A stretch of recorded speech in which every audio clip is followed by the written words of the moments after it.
کہتے ہیں کہ کچھ جگہیں صرف اینٹ پتھر سے نہیں بنتی، بلکہ ان میں وہ اعمال گونجتے ہیں جو وہاں کبھی سرزد ہوئے ہوں۔ ایسی ہی ایک جگہ ایک مدرسہ تھا، پرانا، خاموش اور دن میں پر رونق، مگر رات کو مکمل سناٹا۔ اس مدرسے میں ایک کمرہ تھا جسے سرگوشیوں والا کمرہ کہا جاتا تھا۔ طالب علموں میں مشہور تھا کہ رات کے وقت اس کمرے سے کوئی آہستہ آہستہ کلام کرتا ہے، جیسے کوئی اذان دے رہا ہو، جیسے کوئی رو رہا ہو، جیسے کوئی پکار رہا ہو۔ حمزہ ایک ذہین، نیک اور محنتی طالب علم تھا۔ دن بھر قرآن حفظ کرتا اور رات کو عبادت میں مشغول رہتا۔ اس نے ایک دن اپنے استاد سے پوچھا، استاد جی، اس کمرے میں کیا ہوا تھا؟ لوگ کیوں ڈرتے ہیں؟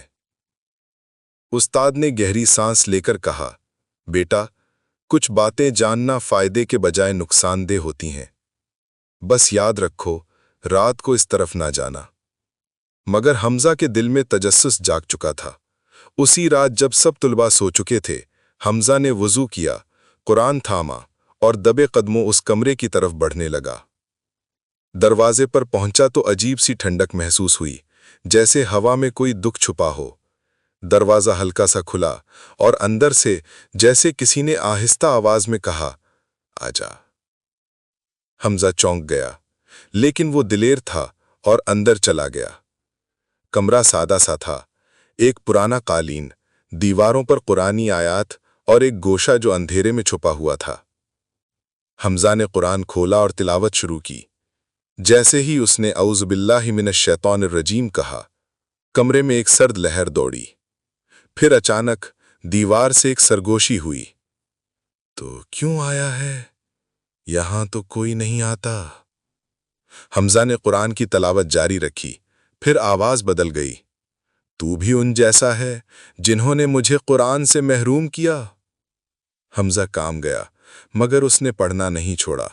اب دیوار کے سائے نے ایک شکل اختیار کی، ایک نوجوان جس کی آنکھوں میں آگ، چہرے پر دکھ اور زبان پر توبہ تھی۔ اس نے چیختے ہوئے کہا، میں بھی طالب علم تھا، میں نے قرآن کو کھیل بنایا، حفظ کیا لیکن گناہوں میں ڈوبا رہا۔ ایک دن اسی کمرے میں نے قرآن بند کیا اور فلم دیکھنے لگا۔ پھر اچانک مجھے دل کا دورہ پڑا اور میں مر گیا۔ اب میں قید ہوں، ہر رات یہی تلاوت سننے کو ترستا ہوں، لیکن دیر ہو چکی۔ حمزہ نے جلدی سے قرآن بند کیا اور بھاگنے کی کوشش کی، مگر دروازہ بند ہو چکا تھا۔ کمرہ اب قبر بن چکا تھا، فرش ٹھنڈا، دیواریں سیاہ، اور وہ سایہ حمزہ کے قریب آتا جا رہا تھا۔ میرے لیے دعا کر، میرے لیے ایک بار سورہ یاسین پڑھ دے۔ حمزہ نے آنکھیں بند کیں اور اونچی آواز میں تلاوت شروع کی۔ جیسے جیسے آیات آگے بڑھتی گئیں، کمرے میں روشنی پھیلنے لگی، سایہ پیچھے ہٹنے لگا، اور آخر میں اس نے صرف اتنا کہا، کاش میں نے قرآن کو دل سے پڑھا ہوتا، زبانی نہیں، کاش میں نے گناہوں سے توبہ کی ہوتی۔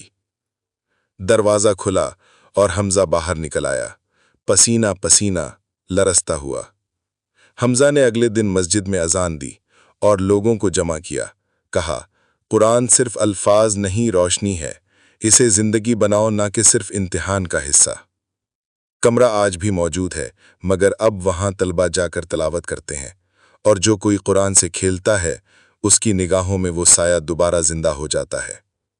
قرآن کا پیغام: ہم قرآن میں وہ کچھ نازل کرتے ہیں جو مومنوں کے لیے شفا اور رحمت ہے، اور ظالموں کے لیے یہ صرف نقصان بڑھاتا ہے۔